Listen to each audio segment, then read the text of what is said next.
हमारे इस channel Bhojpuri junction को लाल button दबाकर सब्सक्राइब करें व घंटी के निशान का बटन दबाएं ताकि सभी नए वीडियो आप तक तुरंत पहुंचे बिल्कुल मुफ्त।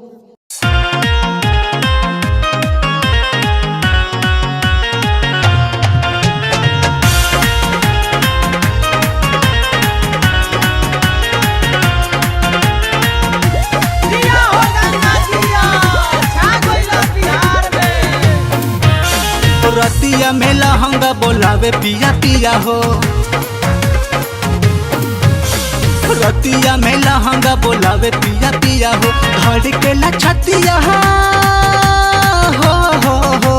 पिया हो, धड़ के छतिया के जिया पिया हो। रतिया में लहंगा बोलावे पिया पिया हो, रतिया में लहंगा बोलावे पिया पिया हो, रतिया में लहंगा बोलावे पिया पिया हो।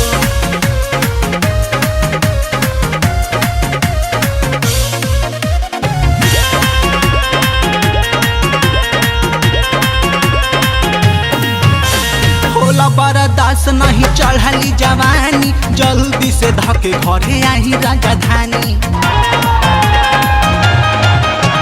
होला बरदास नहीं चढ़ली जवानी, जल्दी से धके घरे आई राजधानी। होठमा के लहली हो बलमु हो, होठमा के लाली मर कसूर कवन किया हो। रतिया में लहंगा बोलावे पिया पिया हो, रतिया में लहंगा बोलावे पिया पिया हो, रतिया में लहंगा बोलावे पिया पिया हो।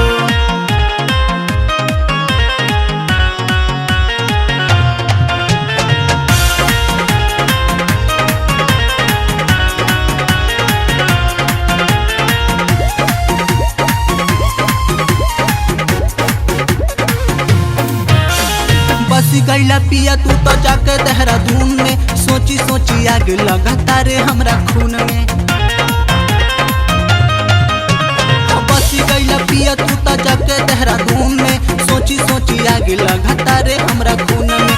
सेज पकाएज भाईल हो पिया हो, सेज पकाएज भाईल कुछ नहीं किया हो।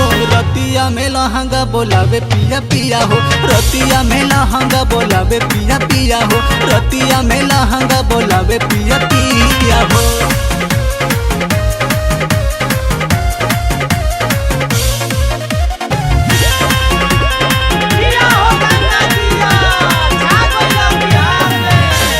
अंटू हिंदुस्तानी पिया करा मना मानी, सिंह हम देवरवा के बात कैसे मानी। अंटू हिंदुस्तानी पिया करा मना मानी, सिंह हम देवरवा के बात कैसे मानी। अखिलेश सावन हो पियावा हो, पुनीता इमाम सैया बड़ा निर्दया हो। रतिया में लहंगा बोलावे पिया पिया हो, रतिया में लहंगा बोलावे पिया पिया हो, रतिया में लहंगा बोलावे पिया पिया हो। हमारे इस चैनल भोजपुरी जंक्शन को लाल बटन दबाकर सब्सक्राइब करें व घंटी के निशान का बटन दबाएं ताकि सभी नए वीडियो आप तक तुरंत पहुंचे बिल्कुल मुफ्त।